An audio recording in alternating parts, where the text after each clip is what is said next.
हम लोगों ने सिर्फ एक ही आलोचना लिखी थी ना? दूसरी आलोचना तक हम नहीं गए थे ना? Yes sir. सर हम लोगों चलिए ने ठीक। निष्कर्ष लिखा था। क्या लिखा था? निष्कर्ष में अनिवार्य सत्ता के आधार पर ईश्वर के अस्तित्व को प्रमाणित नहीं किया जा सकता। ठीक है, चलिए उसके आगे बढ़ाते हैं।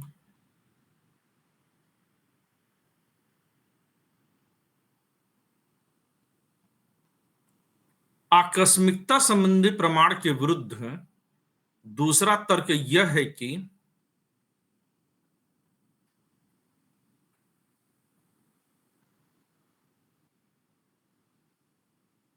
आकस्मिकता संबंधी प्रमाण के विरुद्ध दूसरा तर्क यह है कि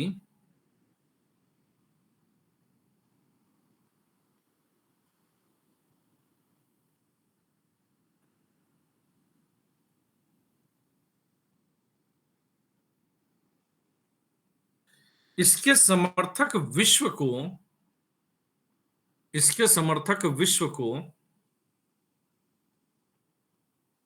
एक वस्तु मानकर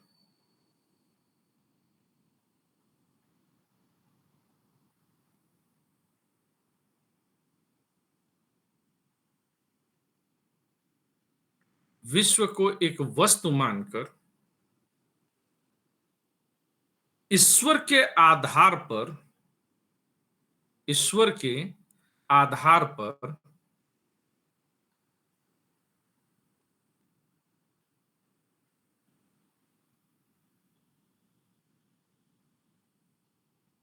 उसके अस्तित्व की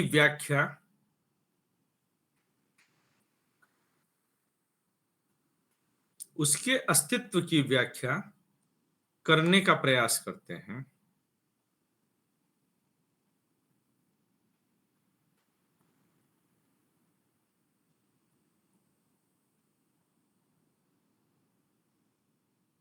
करने का प्रयास करते हैं और ईश्वर की व्याख्या के लिए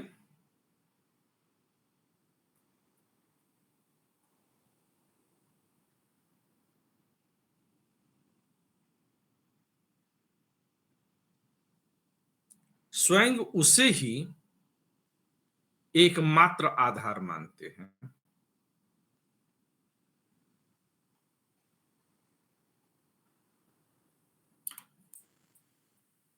पैरा चेंज करके लिखिएगा।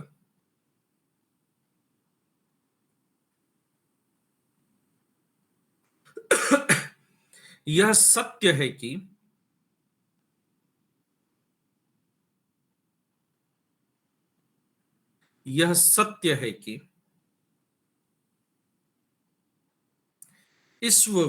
इस विश्व में प्रत्येक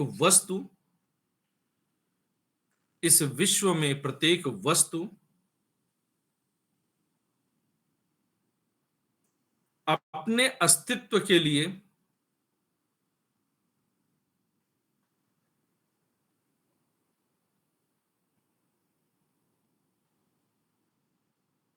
किसी अन्य वस्तु पर निर्भर करती है।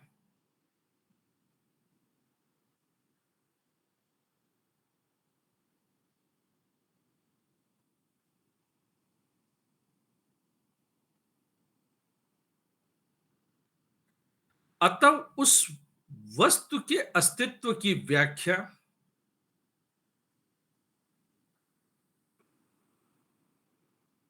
किसी अन्य वस्तु के अस्तित्व के आधार पर ही की जा सकती है।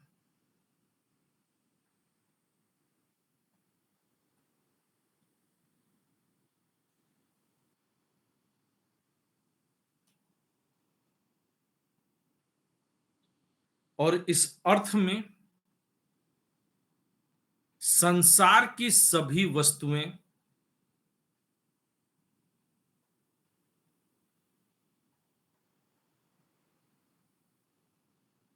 आकस्मिक हैं। आकस्मिक है।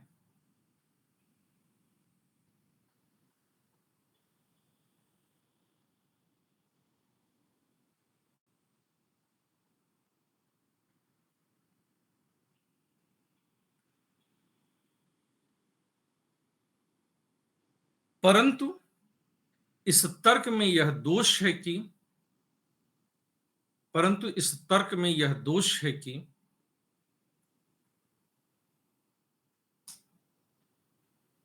विश्व स्वयं में कोई वस्तु नहीं है। विश्व स्वयं में कोई वस्तु नहीं है। पिछली क्लास में मैंने आप लोगों को इसको जो है कॉन्सेप्ट के तौर पर समझाया था, ठीक है ना।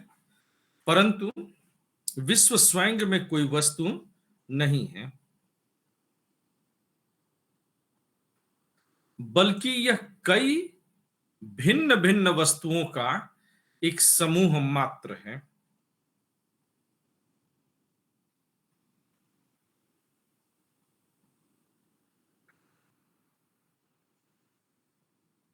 इसलिए जिस प्रकार,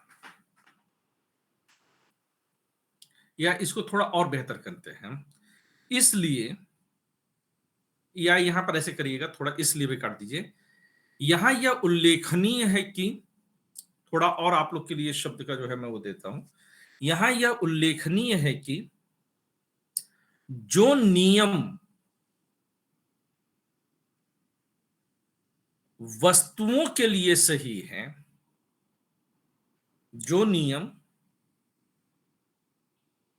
वस्तुओं के लिए सही है,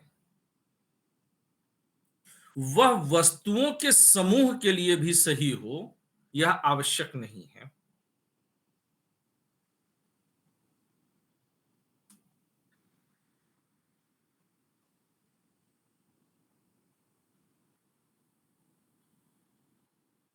इस आधार पर हम यह कह सकते हैं कि इस आधार पर हम यह कह सकते हैं कि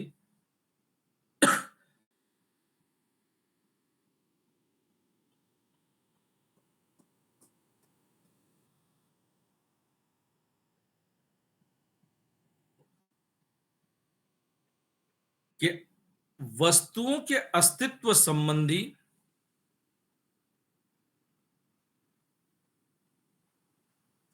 आकस्मिकता प्रमाण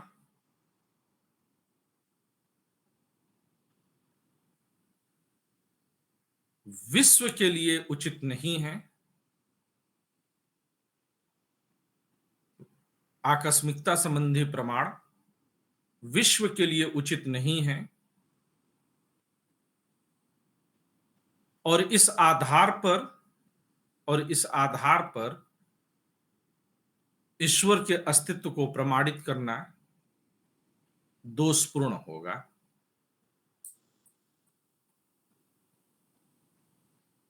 ईश्वर के अस्तित्व को प्रमाणित करना दोषपूर्ण होगा।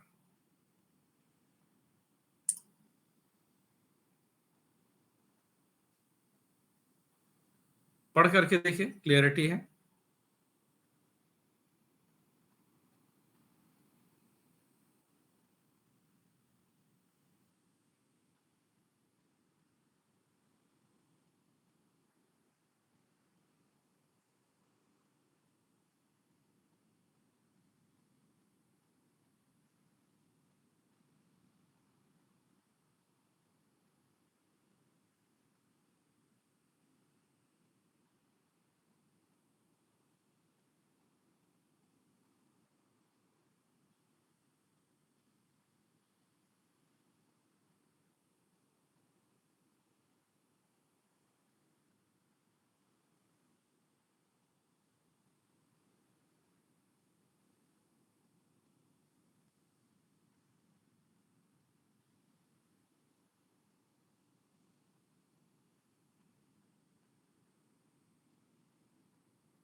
क्लियर है सबको?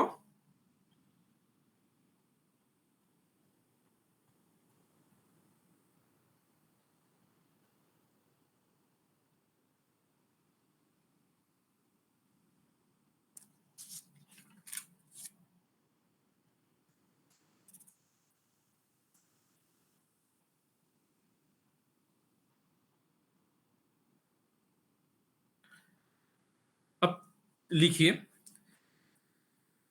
अब तक दो कारण हम लोगों ने देख लिए थे सृष्टि मूलक प्रमाण के।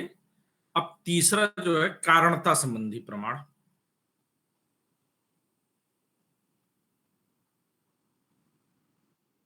कारणता संबंधी प्रमाण।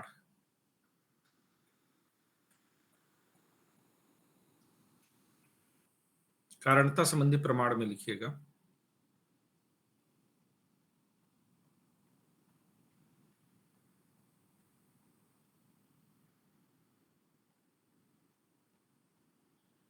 सृष्टि मूलक प्रमाण के कारणता संबंधी प्रमाण हेडिंग डाल दीजिएगा, इसमें लिखिएगा सृष्टि मूलक प्रमाण के तीसरे रूप का संबंध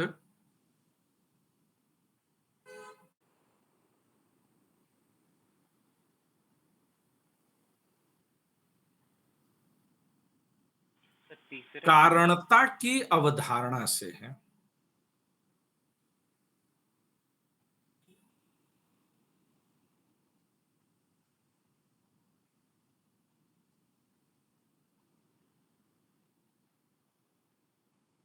अतः इसे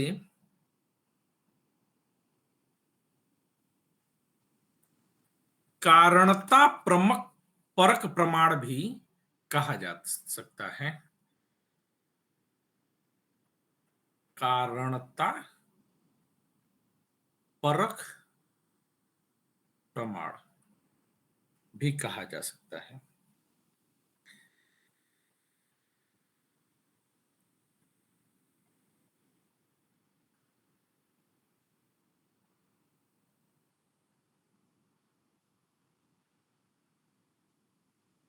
कारणता परक प्रमाण का प्रयोग भारतीय और पाश्चात्य दोनों ही प्रकार के दार्शनिकों ने किया है।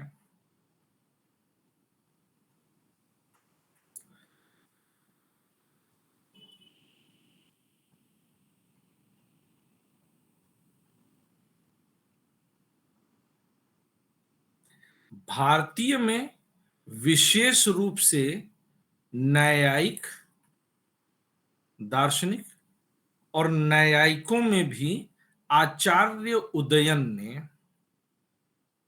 आचार्य उदयन सर आचार्य तीसरा।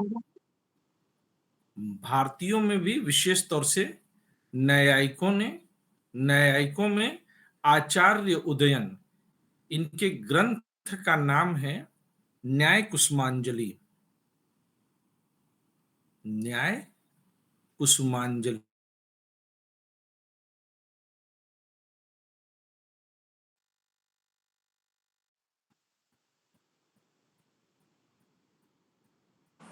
सर ग्रंथ का नाम रिपीट करना। न्याय कुसुमांजलि। अब मैं जो लिख रहा हूं दिख नहीं रहा है ना शायद आप लोग को? No sir. Okay okay okay okay okay, मैं स्क्रीन शेयर करना भूल गया।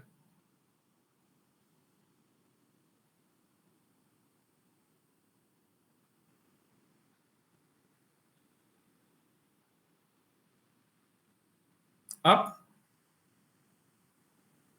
यस सर, शो हो रही है। न्याय कुसुमांजलि।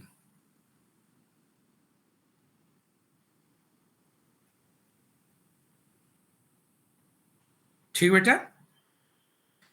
पाश्चात्य विचारकों में अगर पश्चिम की तरफ से हम देखें तो किसने किया है? पश्चिम की तरफ से जो है कई सारे दार्शनिकों ने किया है, जैसे कि एक्विनास। एक्विनास का नाम हम लोग पहले भी पढ़ चुके हैं।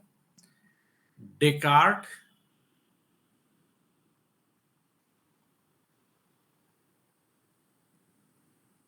आदि करते। ठीक है, एक्विनास, डेकार्ट आदि। एक्चुअली में जो पूरा सृष्टि मूलक प्रमाण है ना, ये विशेष तौर से कारणता संबंधी प्रमाण है। अब यहां पर आप लोगों को यह समझना चाहिए कि कारणता संबंधी प्रमाण एक्चुअल में है क्या। तो एक नियम होता है कारणता का नियम। एक नियम है कारणता का नियम। इसको जो है हम लोग कह सकते हैं कारण कार्य का नियम। किसका नियम? कारण कार्य का नियम। यानी कि प्रत्येक, ये क्या कहता है? ये कहता है कि प्रत्येक कार्य का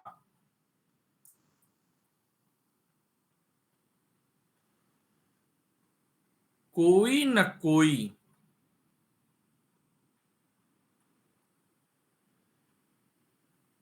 कारण अवश्य होना चाहिए।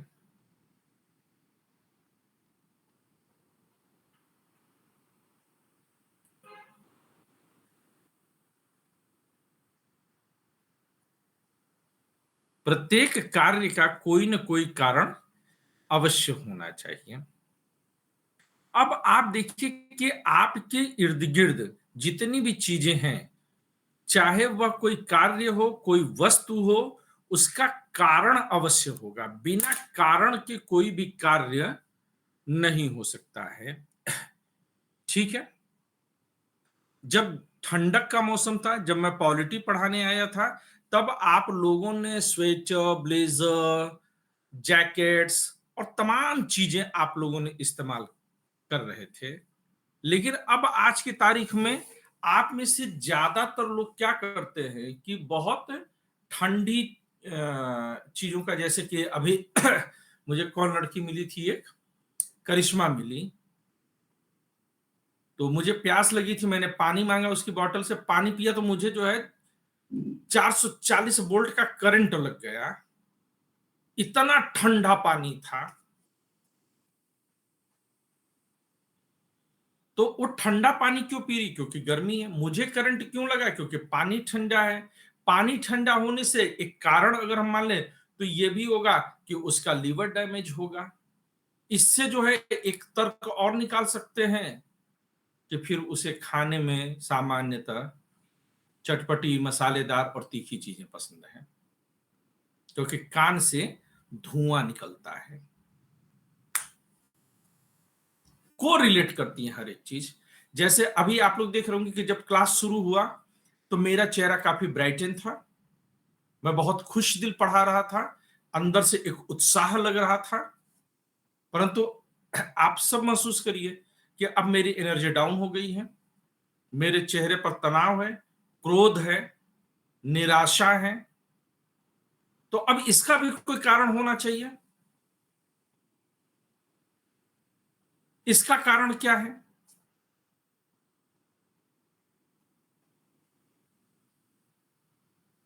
स्पीकिए, आप लोग बताइए क्या है कारण? कारण कार्य को ढूंढना चाहिए ना। तो इसका कारण क्या है? मुझे इतना गहरा दुख क्यों मिला? इसका कारण क्या है?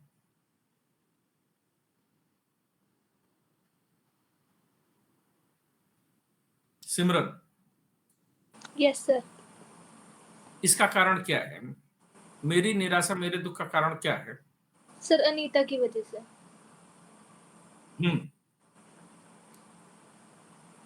और देखो वो मुस्कुरा रही, उसकी सेहत पर कोई फर्क नहीं पड़ा। ठीक है ना? क्यों? क्योंकि कारण क्या है? क्योंकि जो कनेक्शन मैं फील करता हूं, एक बस के जरूरी है पिता ये। तुल्य होकर के, उस कनेक्शन को वो फील नहीं करती। उसके लिए चीजें एक खिलवाड़ है। क्या बड़े आए बाप बने, बाजूट दैट काइंड। क्यों? तो ये भी अगर एक रिएक्शन है तो इसका भी कोई कारण होना चाहिए। क्यों? क्योंकि वह उस कनेक्शन को फील नहीं करती है। रीजन, उसकी फीलिंग कहीं और है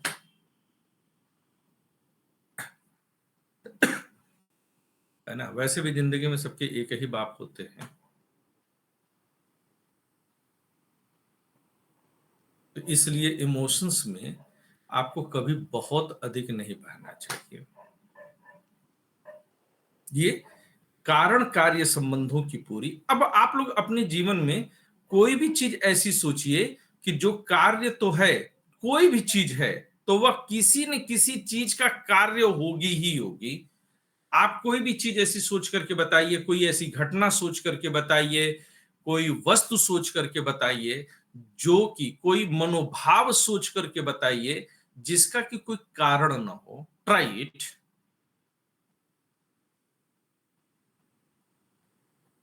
हेमंत और हरमन अगल बगल में बैठे, आप लोग आपस में बात कर लीजिए। मुंडी घुमाइए, दोनों लोग दिखेंगे एक दूसरे को।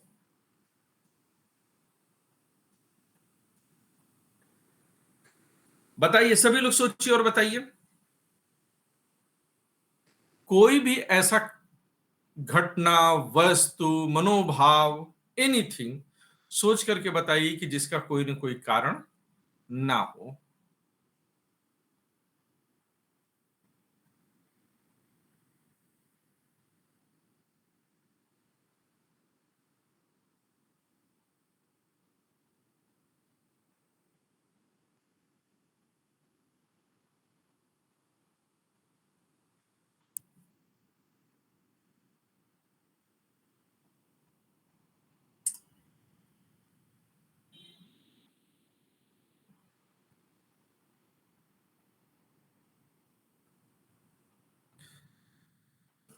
कई बार जब हेमंत हमको लगता है कि कोई रो रहा है, आंसू आपको उसके दिखते हैं, तो इस चीज को कैसे पहचानेंगे कि वो खुशी के आंसू नहीं है? किसी का पिंड छूटा, ऊपर से अनुशासन का डंडा हटा, तो खुशी के आंसू होंगे ना।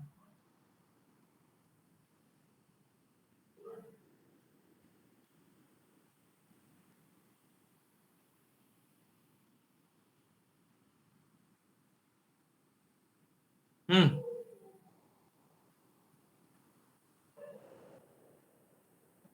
एक फिल्म आई थी नाम, उसमें गाना आया था, चिट्ठी आई है। उसकी एक लाइन है, मैं तो बाप हूं मेरा क्या है।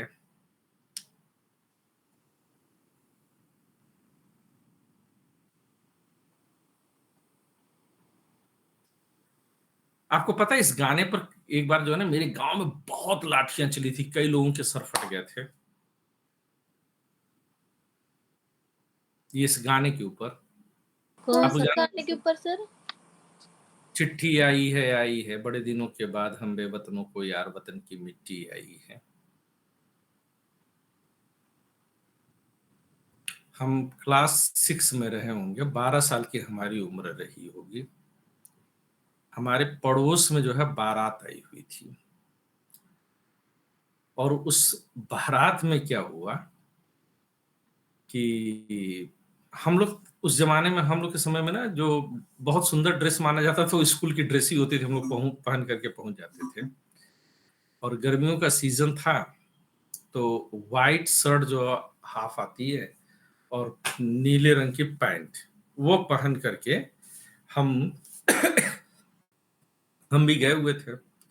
और उस जमाने में जो एक गाना बजता था, तो बारात तुरंत तुरंत आई थी, स्वागत चल रहा था, और बारातियों का स्वागत रसना से किया जाता था। उस जमाने में बर्फ की बड़ी बड़ी सिल्लियां आती थी, और उसके जरिए जो है बारातियों का स्वागत होता था। तो रसना पिलाया जा रहा था। जब मेरे गांव में पहली बार रसना दिया गया था, तो लोगों ने कहा था कि बताओ, इतने बड़े खानदान के लोग हैं, और दाल भी देखो बासी दी हो, भी एकदम ठंडा, दाल खट्टी लग रही है।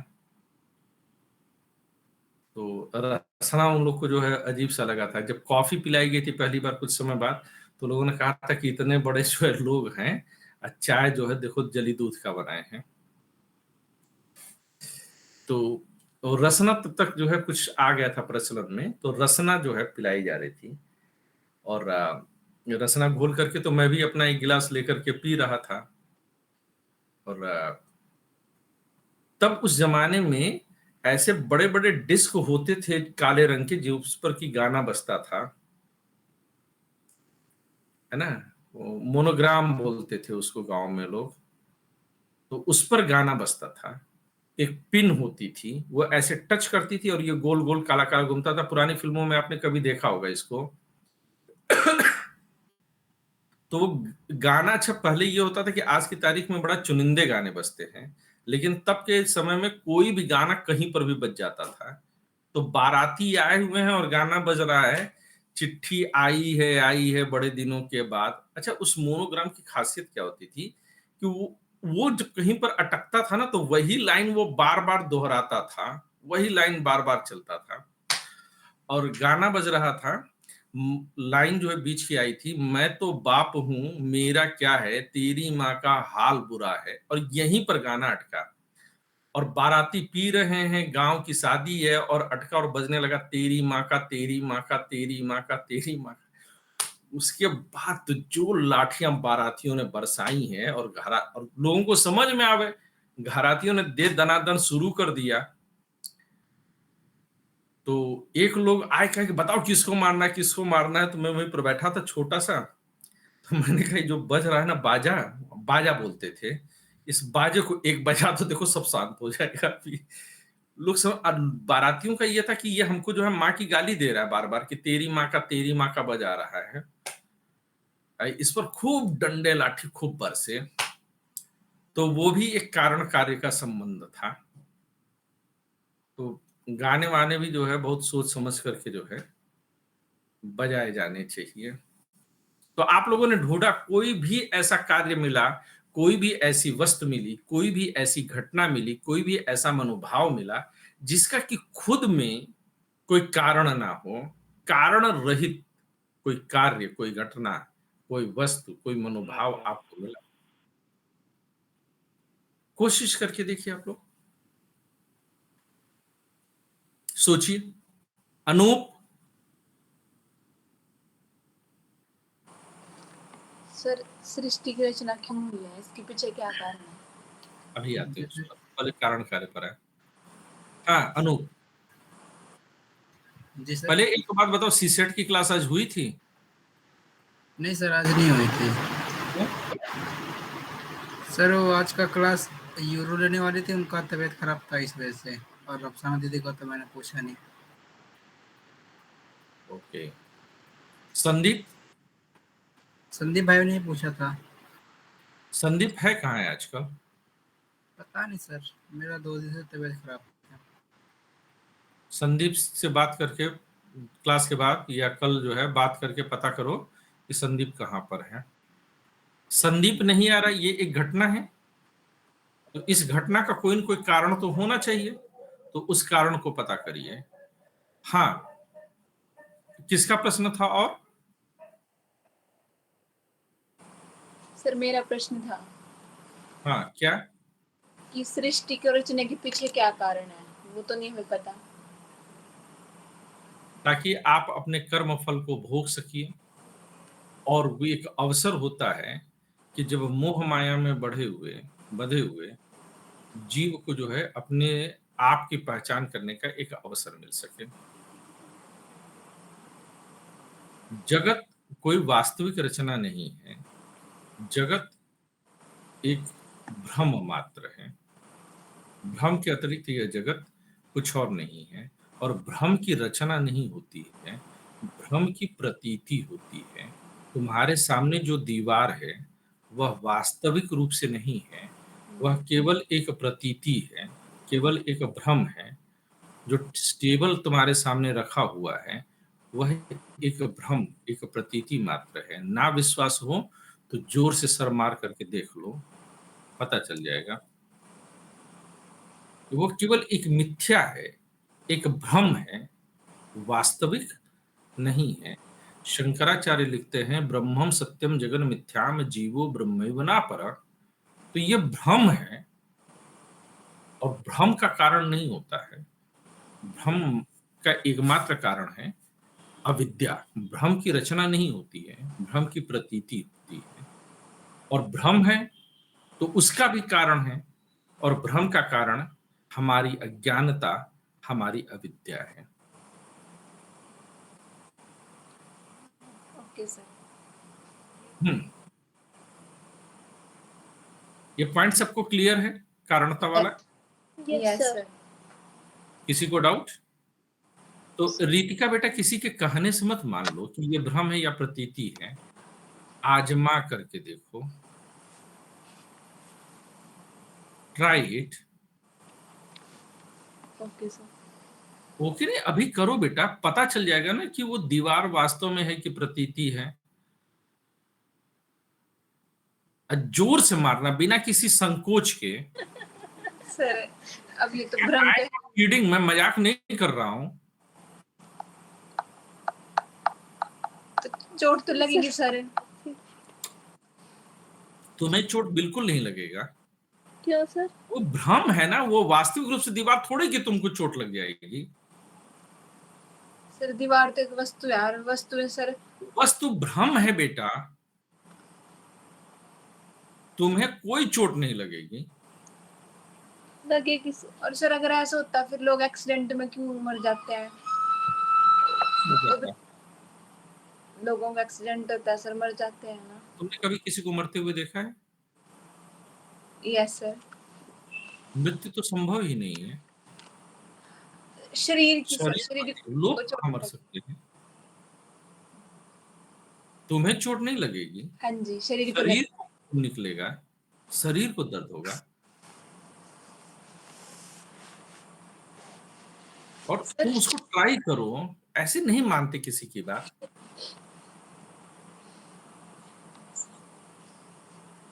सर एक चीज और, अगर प्रत्येक चीज भ्रम है तो फिर जो ईश्वर है वो सर्वत्र है, तो फिर वो इस दीवार में भी तो है ना। हाँ बिल्कुल है।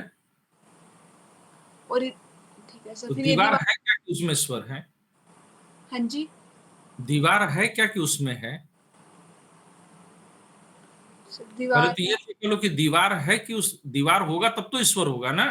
हाँ जी तुम्हारे सामने जो खीर भरा हुआ कटोरा रखा हुआ है, उसमें देखो तुम कि बहुत सारे ड्राई फ्रूट्स पड़े हुए हैं, देखो उसको, है कि नहीं उसमें ड्राई फ्रूट्स? सर, खीर का कटोरा ही नहीं है तो ड्राई फ्रूट्स कहाँ से होंगे? जब दीवार ही नहीं है तो उसमें ईश्वर कहाँ से होगा?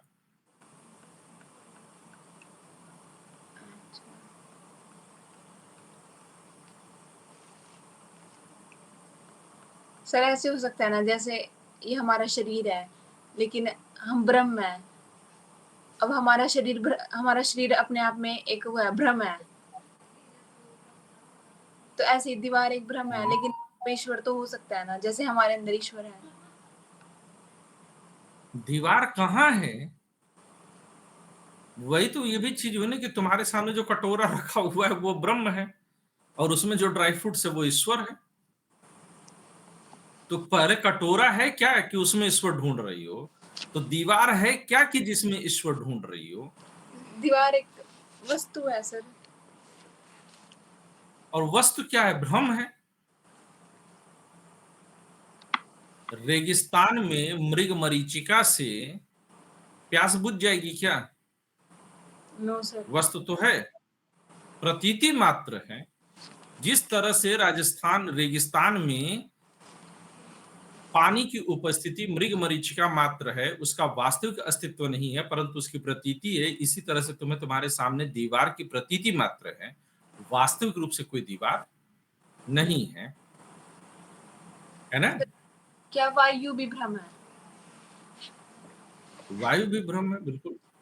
और सर जो कहता है कि व्यक्ति 5 तत्वों से मिलकर बना है, वायु जल अग्नि आकाश पांचों तत्व, पांचों तत्व भ्रम है।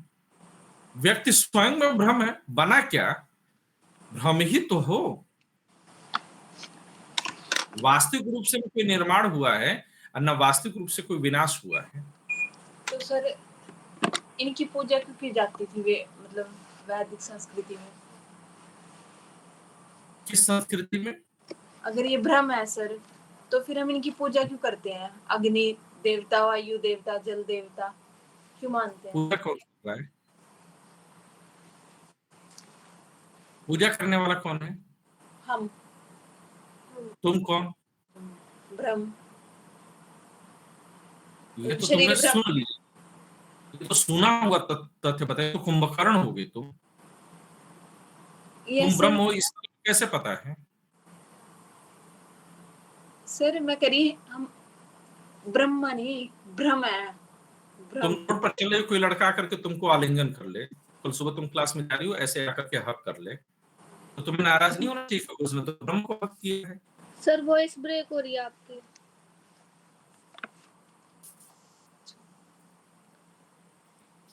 यस सर, क्योंकि शरीर भी तो हमारा ही है ना सर।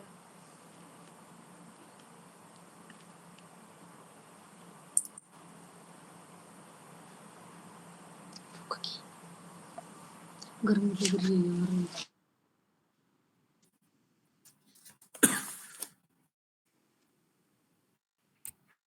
क्या है?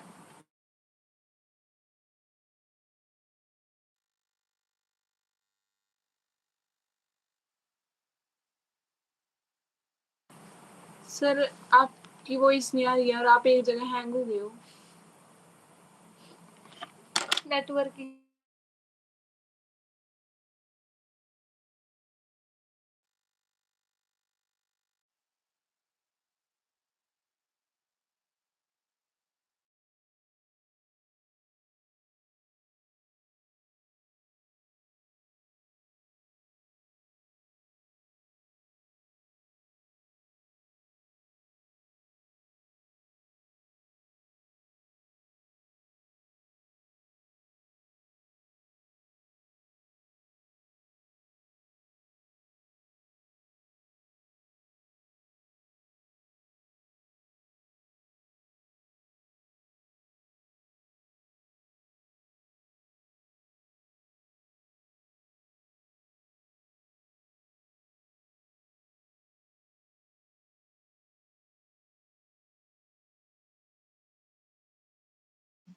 मैं दिखाई सुनाई दे रहा हूँ?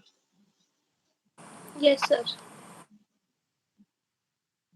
तो हम अपने मुद्दे पर फिर से स्टिक कर जाते हैं कि हम हैं कौन भैया?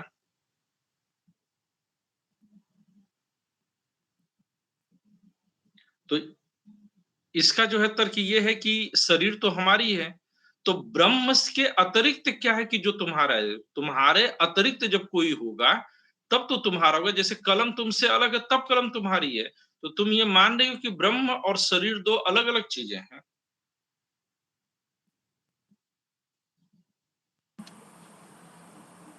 सर शरीर, यस सर, शरीर और ब्रह्म दो अलग अलग चीजें हैं। बहुत सही। अगर ब्रह्म और शरीर दो अलग अलग चीजें हैं तो इसका मतलब कि सर्वत्र ब्रह्म नहीं है, कुछ चीजें हैं जो ब्रह्म से भिन्न है। पर शरीर तो हमारा भ्रम है ना, भ्रम। हम ब्रह्म है लेकिन तो अगर भ्रम है तो किसी ने भ्रम को जो है आलिंगन कर लिया तब क्या दिक्कत है?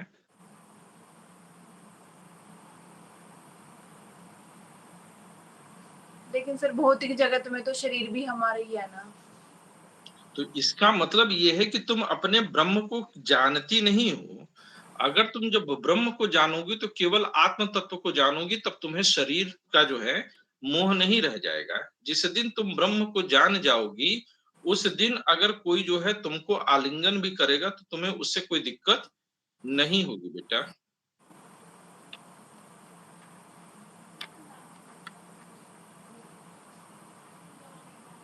ठीक लेकिन बात है ना? सर ये क्या हाँ। ये संभव है वास्तविक? अगर मुझे ज्ञान हो भी जाता है तो फिर भी क्या ये वास्तविक संसार में मतलब संभव तो नहीं है कि कोई मेरा तब संसार संसार वास्तविक कहाँ है? अगर आप अपने ब्रह्म रूप को जान गई तो सरकार तो ये वास्तविक नहीं रह जाएगा, सर ये चलो, भी अपने आप में भ्रम ही रह जाएगा। अगर संसार मिथ्या भी है, चलिए भी मान लेते हैं सर मिथ्या है संसार और हम खुद को भी जान लेते हैं, तब भी सर ये संभव नहीं हो पाएगा कि हम अपने मतलब शरीर के साथ किसी को कुछ भी करने दें या अपने जीवन के साथ। अगर जिस दिन जान जाओगी तब तुम्हें यही नहीं भान रह जाएगा कि यह शरीर तुम्हारा है, तब तुम्हें यह पता चल जाएगा कि शरीर तुम्हारा नहीं है। जैसे मान लो कि कोई बहुत सुंदर सा लड़का है और तुम्हारा मन उसके लिए खूब भटक रहा है, किसी ने बोल दिया कि उसकी कोई गर्लफ्रेंड है, तो अब तुम्हें जलन भी होने लगी कि उसकी कोई गर्लफ्रेंड क्यों है, वो तो मेरा है। लेकिन अगर तुम्हें ये ठीक ठीक पता हो जाए कि वह तुम्हारा नहीं है, वो किसी और का है, तो तुम्हें ये जलन क्यों होगी? इसका मतलब कि तुम्हें वो सत्य ज्ञान है ही नहीं, तुम तो अज्ञानता में पड़े हो।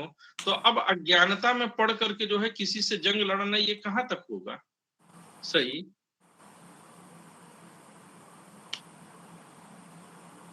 Okay sir.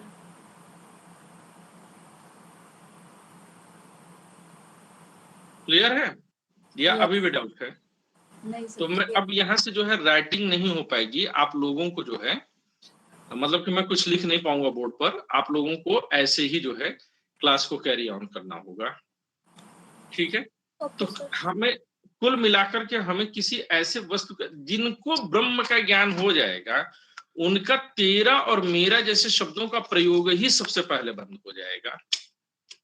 न शरीर रहेगा, न और कोई दूसरा भी नहीं रह जाएगा जो आपको आलिंगन कर रहा है, क्योंकि वह तुम और मैं का भेद ही समाप्त हो चुका है, तेरा और मेरा का भेद ही समाप्त हो चुका है। केवल सुन करके कि मैं ब्रह्म हूं, सबसे कहते फिरो कि मैं ब्रह्म हूं, तब तक कोई एक थप्पड़ लगाया तो तेरी नानी की पूछ उखाड़ो, ब्रह्म चला गया। तो सुने हुए ज्ञान को मत मानो, जो जानते हो इसको मानो। तुम्हारी अभी क्या समस्या है कि तुमने सुन लिया और तुम्हें आकर्षक लगा कि तुम ब्रह्म हो, और उससे भी बड़ी बात है कि तुम्हारे पास इसके अलावा कोई जवाब ही नहीं है कि तुम ब्रह्म हो।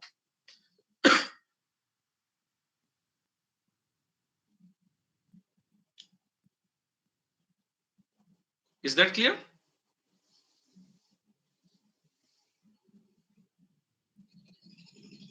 आगे लिखिए जरा।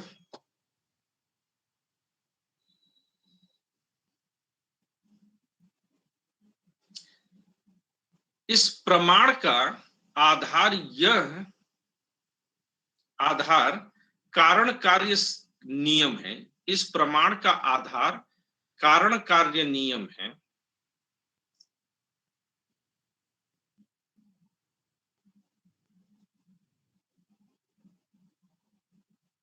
इस प्रमाण का आधार कारण कार्य नियम है,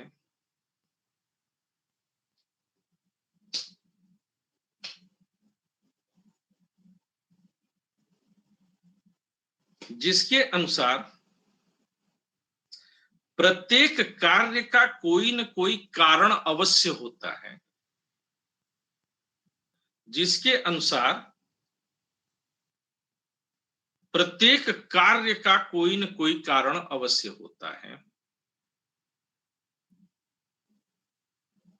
जैसे कपड़े का कारण कपास है,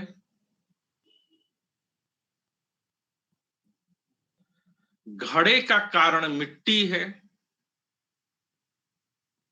और हमारे कारण हमारे माँ बाप हैं। ये बात अलग है कि आपने आज से तय कर लिया कि आप अपना बाप ही नहीं मानोगे।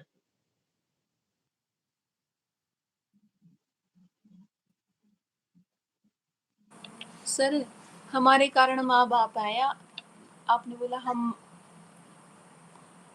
माँ बाप के कारण है ना सर? माँ बाप हमारे कारण थोड़ी ना। तुम माँ बाप का कारण हो, तुमने माँ बाप को पैदा किया है, हो सकता है तुम्हारे यहाँ, बाकी हम लोग के कारण हमारे माँ बाप हैं। तुम अपने में बदल दो। अच्छा अच्छा सर, अब समझ गई मैं। ना ना ना ना ना, हम लोग मानने को तैयार हैं, हम लोग को कोई आपत्ति नहीं है। नहीं, मैं सेंटेंस को लेकर थोड़ा कंफ्यूज हो गई थी सर। हाँ, वैसे आज जो है मुझे जो दुख हुआ है उस पर भी एक शेर याद आया माँ बाप से। बाप बिकते हैं रिश्ते, बाप बिकते हैं, लखते जिगर बिकते हैं। इस बिकती हुई दुनिया में हर रिश्ते बिकते हैं, पर इस बिकती हुई दुनिया का कोई खरीदार नहीं है। ठीक है ना? हम अपने जरा सा लोभ, जरा सा लालच, अपने जरा से इंद्रियों के लोभ का संवरण न करने के लिए हम बाप ही को त्याग देते हैं। जाओ, आज से तुम मेरे बाप नहीं हो। बॉयफ्रेंड का त्याग नहीं हो पा रहा, जो कि है ही नहीं अपना। परंतु बाप का त्याग हो जाता है। तो इसका क्या कारण है?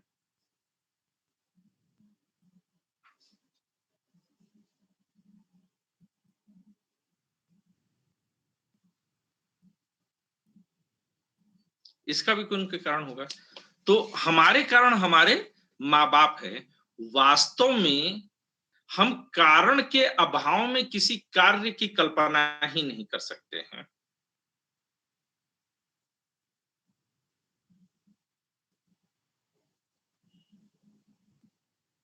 कोई कौन लिख रहा? हम कारण के अभाव में किसी कार्य की कल्पना सर भी लिखना है ये? नहीं कर सकते। हाँ भैया, सर हम लाइन कारण के हम वास्तव में। कारण के वास्तव में कारण के अभाव में हम किसी कार्य की कल्पना ही नहीं कर सकते हैं।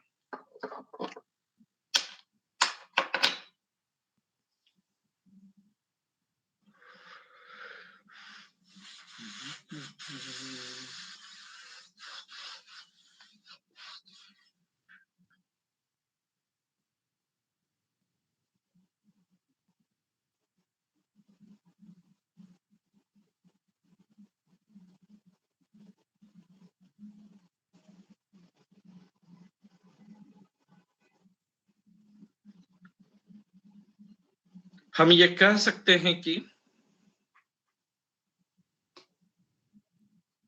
यह संपूर्ण जगत इसी कारण कार्य नियम द्वारा अनिवार्यतः संचालित होता है। यह संपूर्ण जगत इसी कारण कार्य नियम द्वारा अनिवार्यतः संचालित होता है।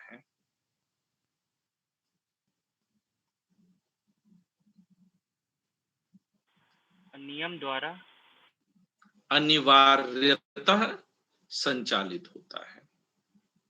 अब वो नेट की दिक्कत आ गई है तो मैं राइटिंग पैड का इस्तेमाल नहीं कर पा रहा हूं, तो बोल के ही काम चले। इस जगत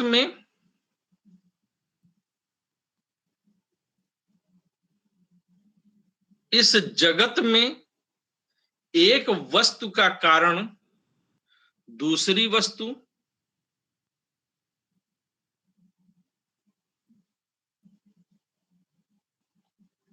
दूसरी वस्तु का कारण कोई तीसरी वस्तु,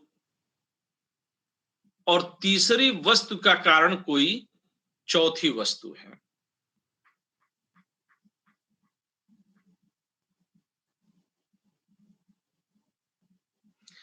इस प्रकार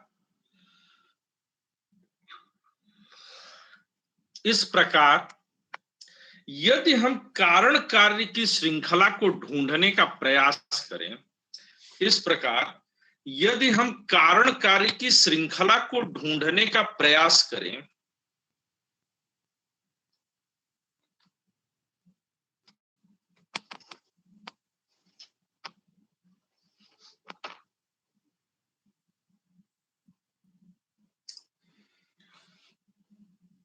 तो यह श्रृंखला अनंत तक जाती हुई दिखाई देगी, अनंत तक जाती हुई दिखाई देगी।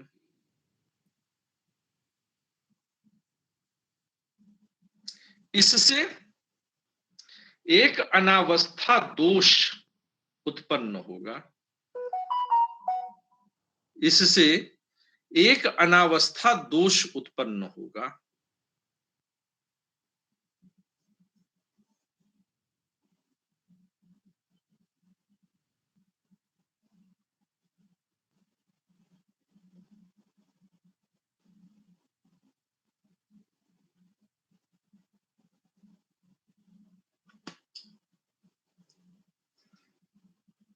इस अनावस्था दोष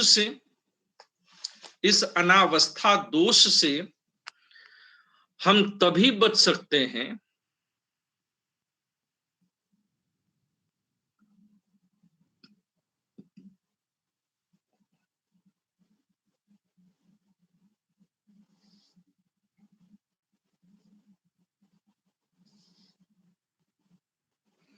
जब हम कोई आदि कारण स्वीकार करें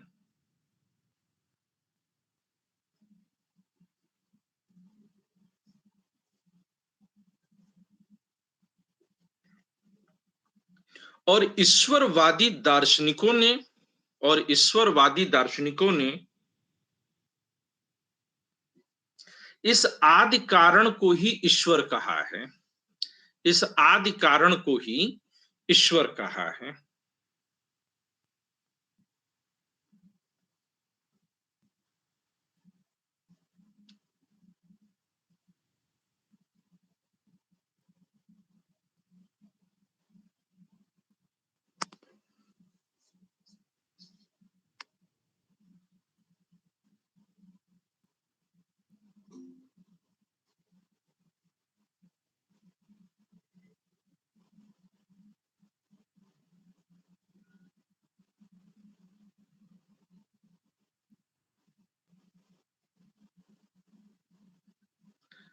पैरा चेंज करके पुनः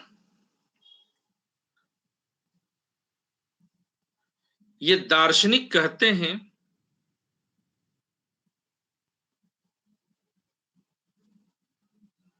कि जिस प्रकार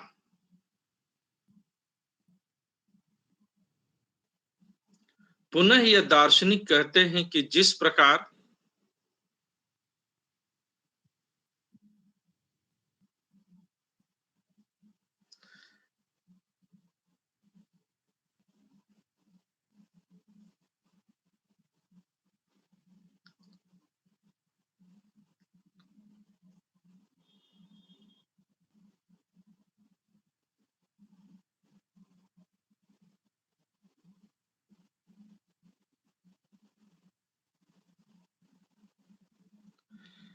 इस विश्व के प्रत्येक वस्तु और घटना का कोई न कोई कारण अवश्य है,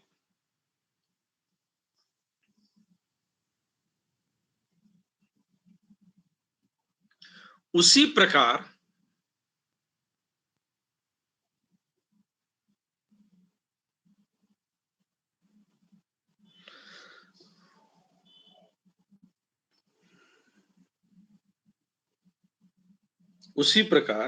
इस विश्व का भी कोई न कोई कारण अवश्य होना चाहिए।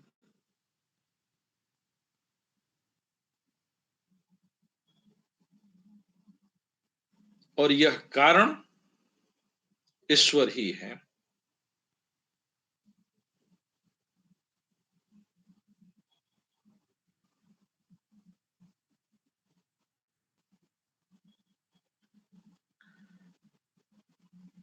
इस प्रकार इन दार्शनिकों ने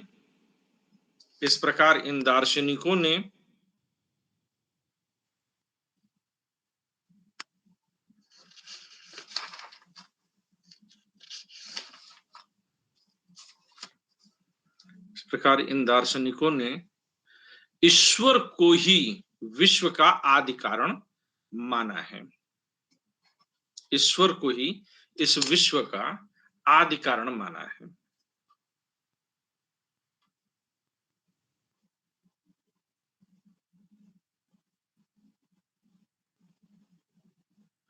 पैरा चेंज करके लिखिएगा, भारत में न्यायिकों ने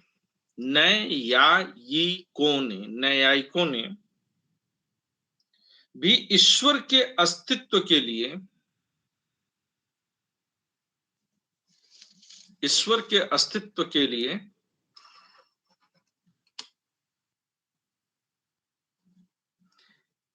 इसी कारणता मूलक प्रमाण का प्रयोग किया है। या इसको लाइन काटिएगा, न्यायिकों ने ईश्वर के अस्तित्व के लिए जिन प्रमाणों का प्रयोग किया है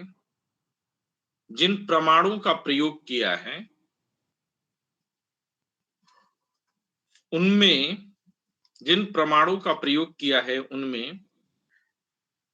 क्योंकि कई सारे प्रमाण दिए हैं, तो अगर पहली वाली हम लाइन मान लेते तो गड़बड़ी क्या होती कि फिर ये एक फॉल्स परसेप्शन हमारा बन जाता है कि केवल यही एकमात्र प्रमाण है।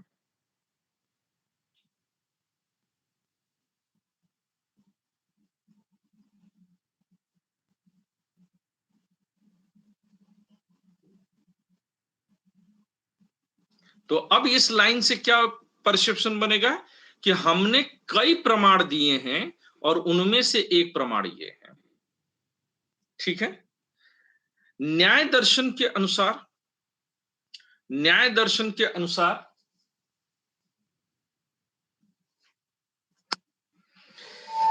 ईश्वर इस विश्व का उपादान कारण न होकर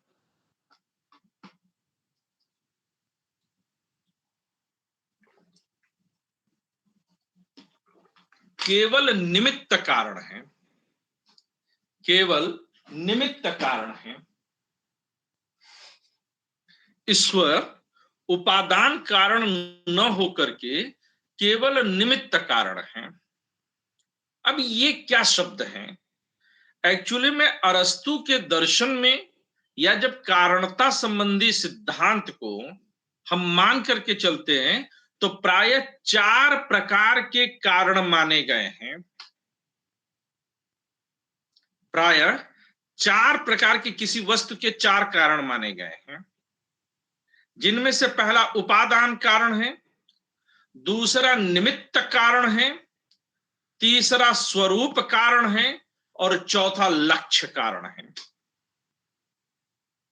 और ये मैंने क्लास में आप लोगों को पढ़ाया हुआ है, पहले भी इस पर चर्चा हुई है, कभी मैं लिखवा दूंगा या कहीं पर किनारे लिख लीजिए कि कारण 4 प्रकार के होते हैं: उपादान कारण, निमित्त कारण, स्वरूप कारण और लक्ष्य कारण।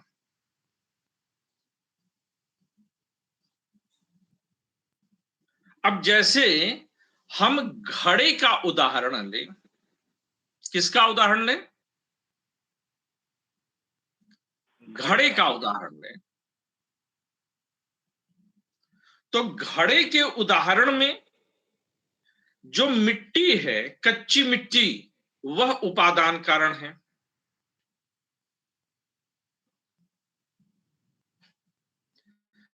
जो कच्ची मिट्टी है वह क्या है? उपादान कारण है।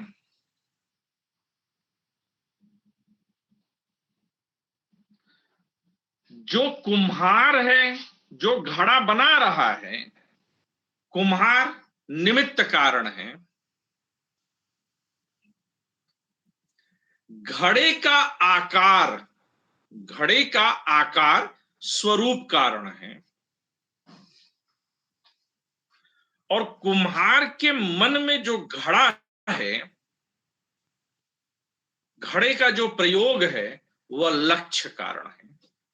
तो कुम्हार के मन में जो घड़ा है वह लक्ष्य कारण है। तो अब कई सारे लोग, अब चलिए एक आप लोग को और मैं देता हूं एक्सरसाइज। मान लीजिए कि आपके मन में यह बात चल रही हो कि दिल मेरा तोड़ दिया उसने, तो बुरा क्यों मानूं। इसमें जरा ये चारों कारण ढूंढ के बताइए। दिल मेरा तोड़ दिया उसने तो बुरा क्यों मानूं।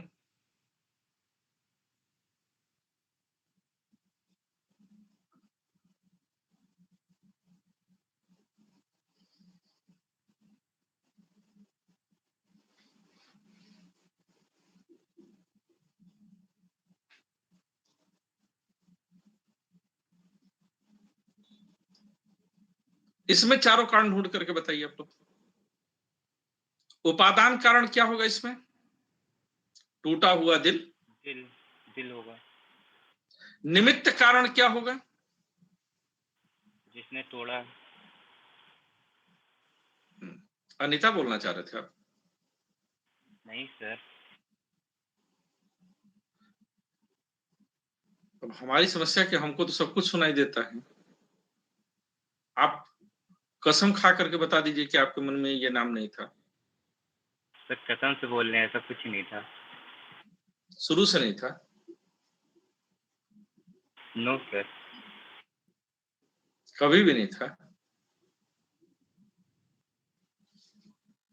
चलिए अभी हम आपसे स्वीकार करवाते हैं सत्य। निमित्त कारण हो गए, स्वरूप कारण क्या होगा?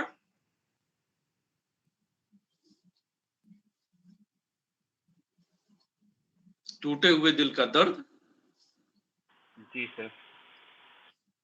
और लक्ष्य क्या होगा? कुछ असर ही नहीं हुआ, है मतलब कि बुरा नहीं लगा। अपने जिद्द को कायम रखना। जी सर।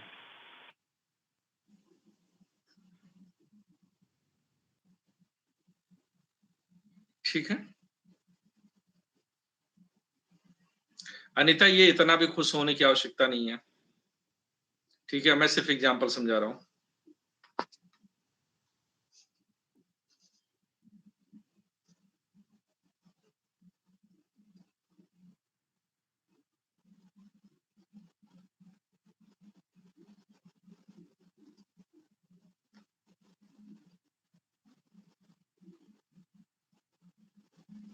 Is that okay?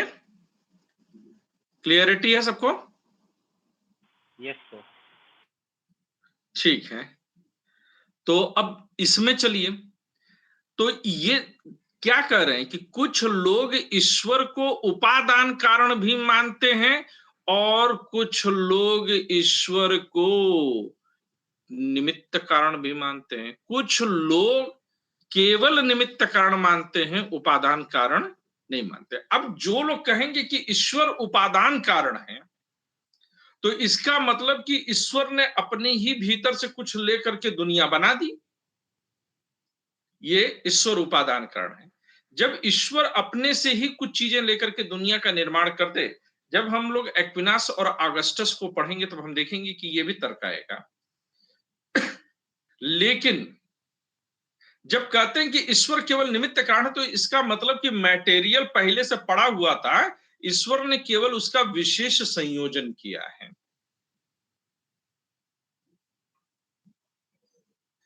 और न्याय दर्शन ये मानता है, क्योंकि न्याय वैशेषिक एक है, तो ये मानते हैं कि परमाणु पहले से थे, केवल उनका एक विशेष संयोजन मात्र ईश्वर ने किया है, जिससे कि यह सृष्टि बनी है। सृष्टि का मूल कारण वो क्या मानते हैं न्यायिक?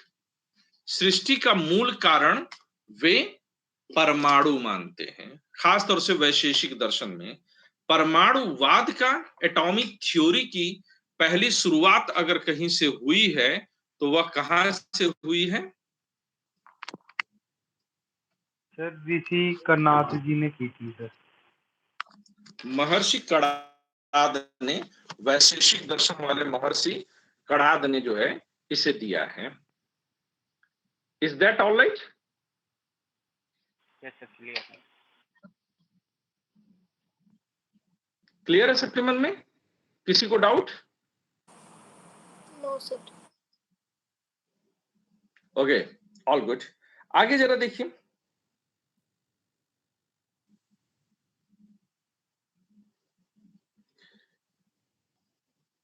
आपने क्या लाइन लिखा तब मैं आगे बढ़ पाऊं? सर न्यायिक दर्शन के अनुसार ईश्वर उपादान कारण न होकर निमित्त कारण है। हाँ। अर्थात ईश्वर ने पहले से विद्यमान, अर्थात ईश्वर ने पहले से विद्यमान कुछ शाश्वत द्रव्यों के आधार पर ही, कुछ शाश्वत द्रव्यों के आधार पर ही इस विश्व की रचना की है। थोड़ा सा मैं और गहराई में उतरूंगा।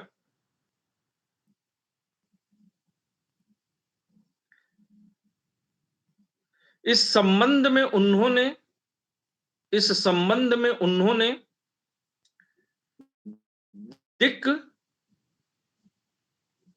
दिक् शब्द का मतलब क्या होता है? देश। दिक् शब्द का मतलब क्या है? द पे छोटी ई की मात्रा और क के नीचे ऐसा एक हलंत, दिक्। मैं लिख नहीं सकता अभी क्योंकि राइटिंग पैड यूज नहीं हो रहा है। तो दिक्, दिक् मतलब देश, और देश का मतलब होता है स्पेस, यानी कि जो जगह है, जैसे आपके कमरे में जो जगह है वह एक देश है, आप जहां पर हैं वह एक देश है। देश का मतलब स्थान होता है, प्लेस। जी सर। ठीक है, तो दिक्, काल। काल मतलब समय, काल मतलब समय या टाइम। सर दिक् काल अलग अलग होगा कि एक ही में होगा? दिक् स्पेस अलग है, टाइम अलग है। जब आप पूजा करते हैं तो पूजा में जो आप जो है दिया जलाते हैं, ऐसे दिया जलाते हैं ना आप पूजा करते समय, यस सर। तो ये जो पूजा है में दिया है, यह स्पेस को रिप्रेजेंट करता है। और जो घंटी शंख आदि बजाते हैं, यह टाइम को रिप्रेजेंट करता है। इसलिए हिंदू धर्म में जो पूजा होती है दिया और इसको लेकर के, यह स्पेस एंड टाइम को रिप्रेजेंट करता है, दिया घंटी। इसलिए अनिवार्यता पूजा में दिया घंटी बजाते हैं। और अगर मान लीजिए कि आप घंटी नहीं बजा सकते हैं तो और आप हनुमान चालीसा वगैरह पढ़ रहे हैं, तो आप ऐसे पढ़ेंगे, जय हनुमान ज्ञान गुण सागर जय कपीस तिहुँ लोक उजागर। तो ये जो ध्वनि पैदा की जा रही है, इट इज टाइम। टाइम का एक और अर्थ है गणना। जिसकी गिनती की जा सकती है वही काल है। हमारी जिंदगी की गिनती की जाती है तो हमारी जिंदगी का काल। जहां पर गिनती होगी, काउंटिंग होगी, वहां पर काल होगा। और जहां काउंटिंग संभव नहीं है, जहां गिना नहीं जा सकता, वहां काल नहीं है। इसीलिए ब्रह्म अद्वैत है, काउंटिंग नहीं है। अगर आप जान गए कि आप ब्रह्म है तो कोई आपको सड़क पे आलिंगन कर ही नहीं सकता, क्योंकि आलिंगन करने वाला और आलिंगन पाने वाला दो अलग अलग हो गए। और अगर ब्रह्म ऐसे अलग अलग हो गया, या ब्रह्म अलग है और शरीर अलग है, तो एक ब्रह्म और एक शरीर, तो जब शरीर मर जाएगी तो ब्रह्म की गिनती हो रही है तो ब्रह्म भी मर जाएगा। ब्रह्म को काउंट नहीं कर सकते, वह गिनती के परे है। इसीलिए उसको ब्रह्म को ये नहीं कहा कि ब्रह्म एक है, कहा कि ब्रह्म अद्वैत है, यानी कि वह गिनती के परे है। कहा कि वह दो नहीं है, परंतु यह भी कहीं नहीं लिखा है कि ब्रह्म एक है, निर्गुण है। एक मेवो ना द्वितीयम ये शब्द प्रयोग किया गया है। लेकिन जब ये कहा जाता कि एक मेवो ना द्वितीयम, तब ये बताने की कोशिश की गई है कि शरीर और ब्रह्म अलग अलग नहीं है। इसका मतलब ये नहीं कि ब्रह्म एक है, बल्कि वहां पर ये कहा गया है कि यह शरीर और वह ब्रह्म अलग अलग नहीं है, जीव और ब्रह्म अलग अलग नहीं है।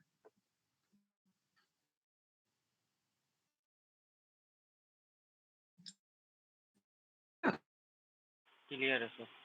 तो आकाश, लिखते जाइए, सर आपकी सर आपकी वॉइस वॉइस ब्रेक हो कट रही रही है। है। वॉइस ब्रेक हो रही, बड़ी बदतमीज वॉइस है। Yes sir. आज नेट दिक्कत कर रहा है।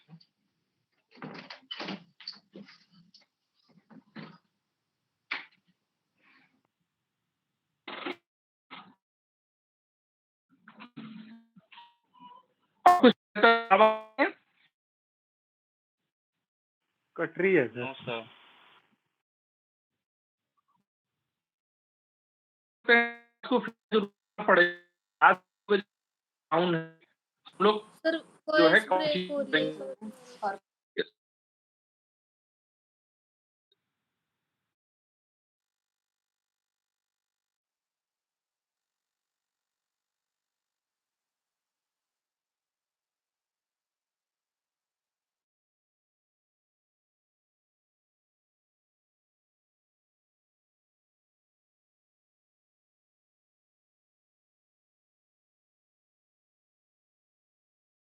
सर ने शायद वीडियो कॉल करी ग्रुप में।